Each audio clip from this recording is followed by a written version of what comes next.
This is Andi Purewal for Boxing News. I'm joined by former WBO World Cruiserweight Champion Johnny Nelson here in Cardiff. Johnny, from Saudi Arabia to Dubai to Cardiff. Yeah, you know what? I don't mind. It's for the world of boxing, so it's for the love of boxing, should I say? So I don't mind at all. Let's obviously touch on the reason we're here. Jessica McCaskill, Lauren Price, big step up for her, first chance at becoming a world champion. Do you feel like it's a correct move now? Massive step up for her. She's doing what Jessica did with Kate at this stage in her career. She believes she has the ability, the skill set, the mindset to beat Jessica. She's probably, I wonder if this fight was nudged into action from the Sandy Ryan fight with Jessica, and thought, if there's the right time to take it, might be now. I think Jessica is a good offensive fighter, a decent defensive fighter. But I know Lauren keeps talking about I've got the boxing skills, but I think she's also a good, offensive fighter as well. So I think this style of both these two will clash perfectly. I think the only thing Lauren is lacking in this is experience. That's the only thing she's lacking. And so therefore, and we even saw in the press conference up there, when Jessica was talking, she was kind of doing a Klitschko on Lauren in a really nice, passive way, saying, "Look, you're a good fighter, and I think you'll do well in the future." It's a backhanded compliment to say, "I'm just putting you in your place there," and I think us old heads could probably see that. I think Lauren's the kind of fighter that, and I said to her, "Yo, remember, this woman's not your friend. She's going to knock your head off. So she might be giving you some kind of nice advice. This advice doesn't suit you, it suits her." When the bell goes, I think Lauren's professional enough to get the job done. She's been at high-level sport all her life. So once you have the ingredients to deal with pressure, you'll always be able to deal with the pressure. So I don't think the pressure is going to be the issue. The only issue is going to be experience. But I think it'll be a great fight. Johnny, for a lot of people, if I look at it, I think the natural progression for whoever's successful at May level will be a fight with Natasha Jonas, a unification bout. That could be. Do you agree with that, about Natasha Jonas versus the winner of this fight? And it'd be a great fight. Natasha's saying, she'll probably walk away from our sport this year. And so if there's ever a time, that's this year. That might be in Natasha's last fight. To say, I'm done. Win or lose. I'm not saying Natasha loses. I'm saying that what a fight to go out on. So all roads lead to that. Of course, that's common sense. And because I know Lawrence fancies it anyway. So we'll just wait and see. How the fight rolls out. Johnny, take me back to Saudi last week. Unbelievable performance from Anthony Joshua. Got the job done in 2 rounds. What did you make? Now you've had a bit more time to reflect. Any difference or change in opinion? Any more analysis you can give? I didn't think Anthony Joshua would knock him out on the performances that I've seen. Anthony Joshua did exactly that, and that's I always said day and night. There's no way Ngannou should stand a chance against Anthony Joshua unless he gets that one punch in, because he's a powerful individual. But you've got to look at Joshua's resume, former heavyweight champion twice, or the world champion in box, what he's done in the Olympics. It's day and night. You can't play boxing. You can't come into our sport at top level and think you can boss it, because it doesn't do our sport any good. So I was being a boxing snob, saying, nah, I'm not having it. So you've got to work on the big if. If Ngannou lands that shot, it's a case of how Anthony Joshua deals with it. It's the big if. That's all you had to go on this fight with this. Anthony Joshua did what should have happened. He got in there and knocked out a 2-fight novice, a 1-fight novice. That's what he did. That's how it should turn out. And the one thing he had, what Tyson Fury didn't have, was hindsight, knowing what to expect. He didn't underestimate him and think this is a walk in the park. Tyson Fury did. And that's why Tyson Fury performed under par. I heard Spencer Brown say Tyson Fury, he'd not slept for 3 days. And when I heard that, I'm thinking, Spencer, short man, you shouldn't do that. You shouldn't do that, because fighters, you hear so many rumours about why a fighter, lost or whatever, and it backfires on the fight. It's like you're making excuses for yourself. And so Tyson's not said it, his mate said it. His manager said it. And so you should never have done that. And I hope Tyson pulls him for that, saying, you keep that shit in house. You shouldn't have done that. That's between them. True or false, that's between them. Because it looks like he's making up excuses. And Tyson, being the fighting man he is, I wouldn't be happy, because it looks like he's making up excuses.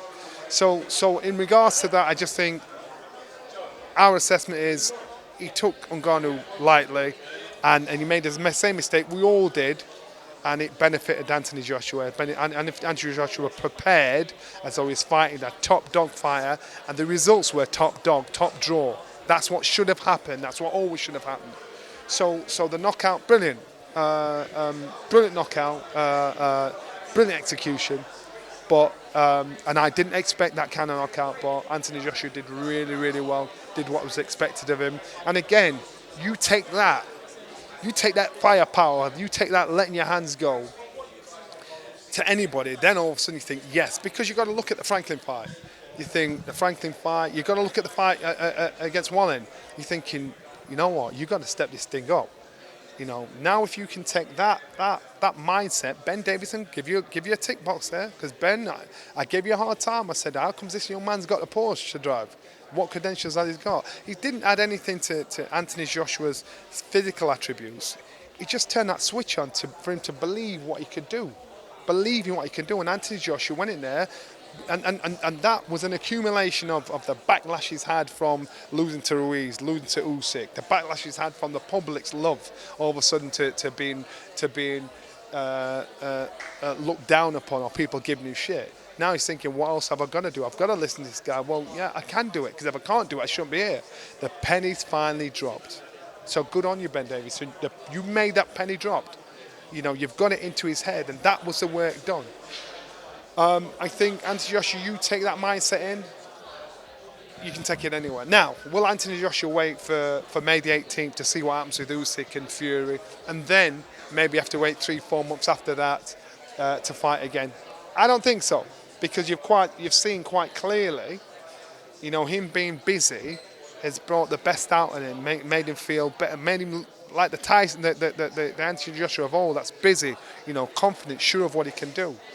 Don't be surprised if he boxes on the undercard, or no, maybe not the undercard. Don't be surprised if he has another little tickle before then. Don't be surprised, you know, and don't be surprised if somebody like Wilder is in the mix, or Hrgovic is in the mix. Don't be surprised.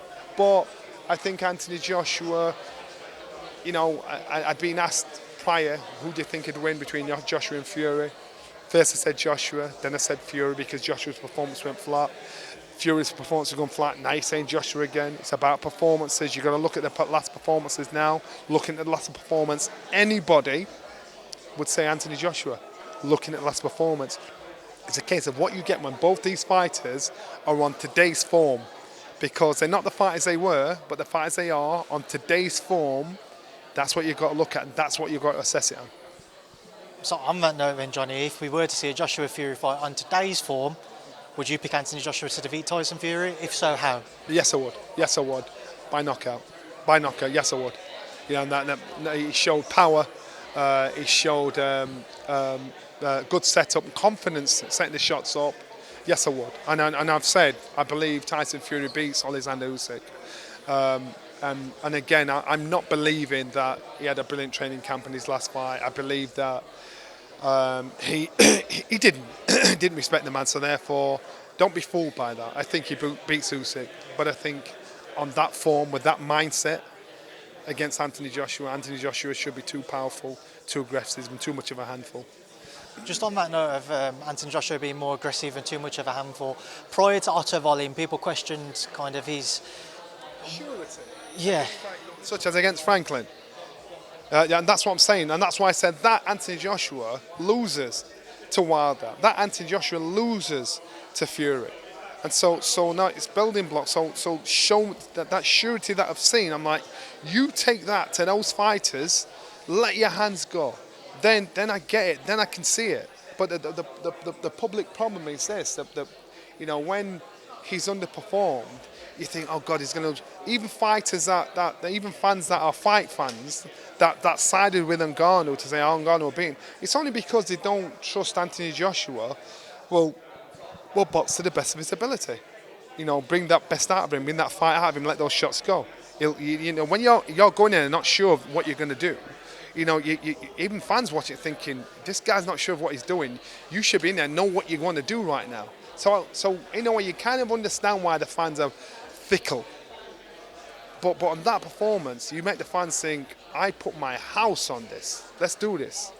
Johnny, just a few thoughts. I want to quickly get your thoughts on before we wrap this up. Canelo Munguia? What's your thoughts on it? I think Canelo still, he's not the fighter he was, but the fighter he is beats 95% of the fighters out there today. I think Canelo, don't be surprised if it's a pretty one-sided landslide. Don't be surprised. Taylor Catterall 2 comes around April 27th again. Which way are you leaning? Unfortunately, I feel for Catterall because, you know, there was everything on the line for that fight, and he should have done it. Now this is about pride, and this is where Taylor has nowhere else to go. What I've seen with Taylor, I've seen Taylor's been humbled by Catterall. And Taylor's he's a bit of a, and I'm not saying he's like this personally, but when it comes to fighting, he's in your face, he's arrogant, he's a bit bullish, and he's had to humble himself against Catterall, and that's where I see a different change. I would lead towards Catterall because of that. Going back up to heavyweight division, March 31st, Fabio Wardley, Fraser Clarke. Again, which side of the fence are you sitting? I'm going Fraser Clarke. I think Fraser Clarke's got all the pedigree and done everything possible. The only thing he hasn't got is professional experience, but he's sparred with the best. He's been with the best. He knows far too much. The only thing that will let him down is if he gasses out, because he's not done as many professional rounds as Fabio Wardley. Fabio has basically said, you can't lose to me. Put me the pressure, and the pressure is on Fraser. You can't lose to me after everything you've done in the Olympics. I'm a white collar fighter, and he's been smart with it. And Fabio's learnt on the job, and he's done very well on the job. But I'm leaning towards Fraser because Fraser should, on paper, have too much for Fabio. The only thing he's lacking is professional experience. One final fight I was going to put to you. It hasn't happened, but you never know if you might see it down the line. What would you make of a potential rematch between Anthony Joshua and Joseph Parker? Two different fighters now to when they fought those years back.